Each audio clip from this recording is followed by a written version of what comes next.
Hi, I'm Janelle Fletcher. I'm a speaker and a confidence coach. Live in New Zealand, and if you want to check me out on web, www.janellefletcher, Janelle Fletcher.com, or lovemybodyloveme.org. I run a Love My Body series, Love My Body, Love Me, in fact, and it's particularly aimed for women to really improve their confidence in themselves, to improve the confidence in their bodies, and to really get a great feel of their bodies and to connect with their bodies and realize how marvelous it is, and to also be confident in their life that can be full of possibilities. You know, our self-esteem and our body esteem, or in our body image, is often so entwined as women.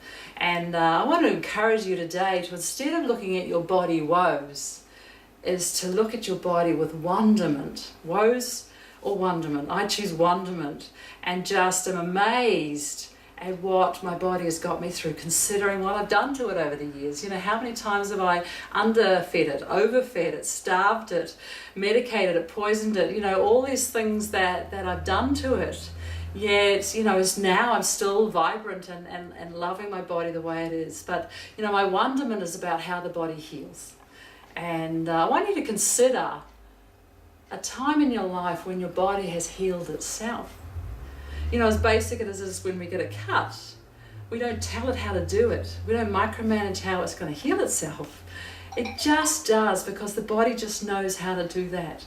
That can happen with even greater things in our body, I believe. I believe that we don't necessarily need to go down the medical route, the surgical route, or whatever.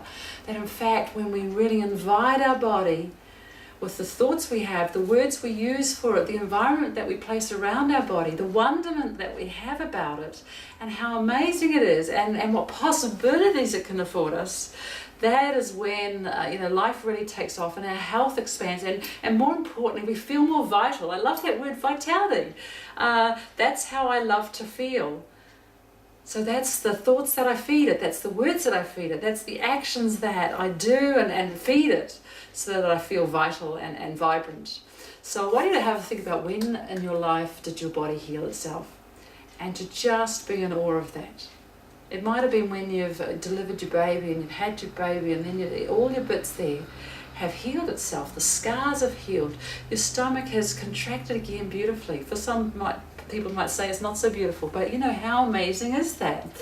What I encourage people to do, and especially you women out there, is to be really grateful to your body. Instead of looking at those woes, instead of bitching and moaning and complaining about it, instead of looking at it and it's all its not goodness or not good enoughness or not thin enoughness, to really look at the wonder of it, to look at the functions of your body, for example. You know, how well does it assimilate food? How well does it get rid of it? How well does it detox ourselves, considering what we put into it? It's really, really amazing. So I have a body gratitude ritual that I do every day. It's usually in the shower. And I just go down the parts of my body and I go, thank you, thank you, thank you head, thank you mind, thank you for being so clever. Thank you for the great thoughts that I have had that have really created something. Yeah. I might thank my stomach, for example, or the skin around my stomach for just enveloping and embracing my babies when I had them. I just love to be grateful. I am grateful for the functions that it does. I'm grateful for the energy that I have, particularly when I nourish and energize it well. I'm grateful for the way that it does things beyond even what I think it can do. In fact, last year I did New York Marathon. I never in my wildest dreams thought I could run a marathon. You know, maybe a K I could do. But within a year of training and being really sensible and really listening to my body, really nourishing it well, really energizing it, really validating it, all what I teach, here I did a marathon, and you know, it wasn't about time for me, but it was about that exercise of listening to my body and respecting my body, and crossing that finish line feeling really, really good, not just exhausted and wanting to curl up and die. So instead of body woes, what's going wrong, whatever's going wrong in your health at the moment, in your eyes going wrong, be in wonder of it and see what changes.